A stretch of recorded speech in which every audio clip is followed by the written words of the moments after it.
Hello friends, कैसे हैं आप लोग। सबको मेरा नमस्कार। सतगुरु कबीर साहब जी के विचार।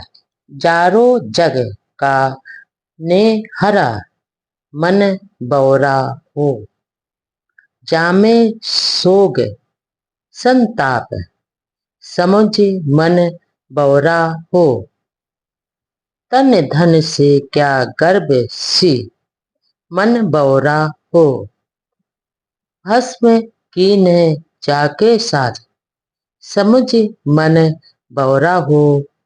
बिना नेव का देव घरा, मन बौरा हो। बिन कहे गिल की ईट, समुझे मन बैरा हो। काल पूत की हस्तने, मन बौरा हो। चित्र रचो जगदीश, समुझे मन बौरा हो। काम अंध गज बस परे, मन बौरा हो।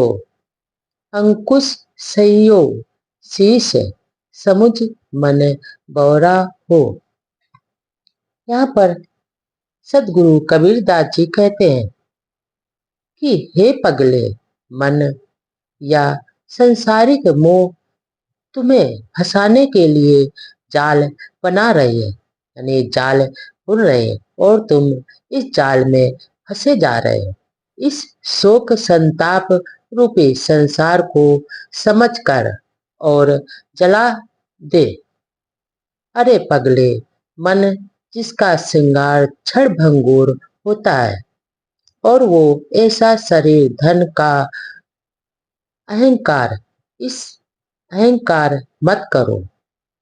वो जैसे बिना नींव और गिलावा के बनाया गया है। कोई देवालय केवल ईंटों के बल पर ज्यादा दिन तक खड़ा नहीं रह सकता है, यानी ज्यादा दिन तक वो टिक नहीं सकता है। वैसे ही ये जो तुम्हारा शरीर, तुम्हारे ईश्वर आराम, सारे ईश्वर आराम भी क्षण भंगुर ही तो है। आगे सतगुरु कबीरदास समझाते हैं कि हे पगले मन, जिस प्रकार काले कागज द्वारा निर्मित हथनी को सही मानकर कामात हाथी उसके पास संभोग के लिए आता है और वह उसके जाल में फंस जाता है, यानी फंसा लिया जाता है। इसका तत्पश्चात उसे जीवन भर पील बाण का अंकुश ही सहना पड़ता है, यानी जब उसके हाथी के भाला भोंका जाता है तो उसका दर्द उसको हमेशा भी सहना पड़ता है। ठीक उसी प्रकार तू भी अपने मन के बनाए स्त्री पुत्र आदि चित्रों में उलझकर अपना जीवन बर्बाद करता है और जीवन भर तू इन्हीं के चक्कर में मरता है और मोह माया से मुक्त नहीं हो पाता है। मरकट मुट्ठी स्वाद की, मन बौरा हो। लीनो भुजा पसारे, समझी मन बौरा हो।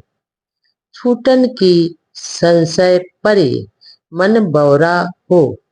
घर घर नाचे द्वार, समुझी मन बौरा हो। ऊंच नीच समझेऊ नाई, मन बौरा हो। घर घर खायो डांग, समुझे मन बौरा हो। ज्यो सुवना ललने गहो, मन बौरा हो। ऐसो भरम विचार, समुझे मन बौरा हो।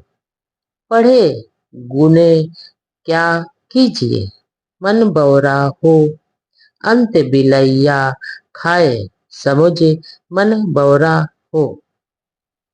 यहाँ पर सदगुरु कबीरदास जी कहते हैं कि हे पगले मन, जिस प्रकार मुट्ठी भर चने के लालच में पड़कर बंदर सुराही में हाथ डालकर अपना हाथ फंसा लेता है, उसी प्रकार ये चने के स्वाद की लालच में हाथ नहीं निकाल पाता है, क्योंकि उसकी मुट्ठी खुलता है तो ही नहीं और सुराही से हाथ भी नहीं निकलता।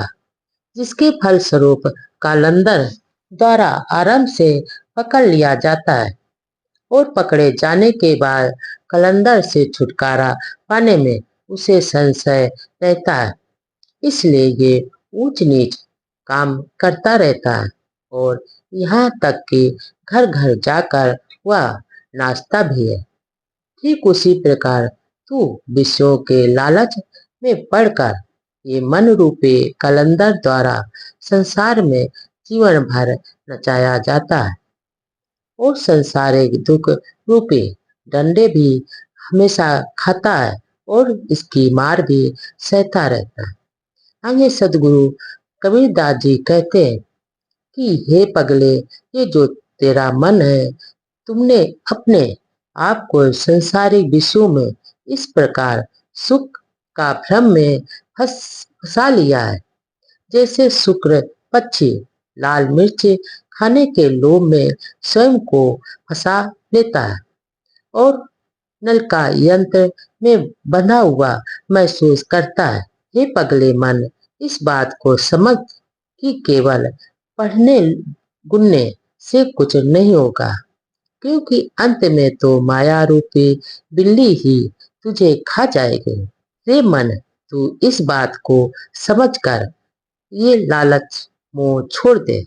सुने घर का पाऊना, मन बौरा हो, ज्यों आवे त्यों जाए, समुझ मन बौरा हो। नहाने को तीरथ घना, मन बौरा हो, उजवे को बहु देव, समुझ मन बौरा हो। बिनु पानी नर बूढ़ ही, मन बौरा हो। तुम ते क्यों राम जहाज, समुझ मन बौरा हो। कई कबीर जगे भर मियाँ, मन बौरा हो। तुम छाड़ो हर की सेव, समुझ मन बौरा हो। यहाँ पर सदगुरु कबीरदास जी कहते हैं, ये रे रे पगले मन, जैसे तूने घर में आया हुआ पौना भूखा प्यासा लौट जाता है, वैसे ही मानो इस संसार में आया है और तृप्त होकर आप तृप्त होकर ही लौट गया है और जीवन भर निष्फल हो गया है। हे पगले मन, तूने नहाने के लिए नदियां और तीर्थ स्थापित कर लिए और पूजने के लिए अनेक देवता भी, फिर भी राम नाम का मोह रूपी जहाज तुम्हें बिना पानी के डुबो देगा। आगे सदगुरु कबीरदास जी कहते हैं कि हे पगले मन, संसारिक लोग भटके हुए हैं और इन्हें यह भी नहीं समझ में आता है कि उसने स्वयं ही हरि का सेवन करना अर्थात ज्ञान पथ पर चलना छोड़ दिया है।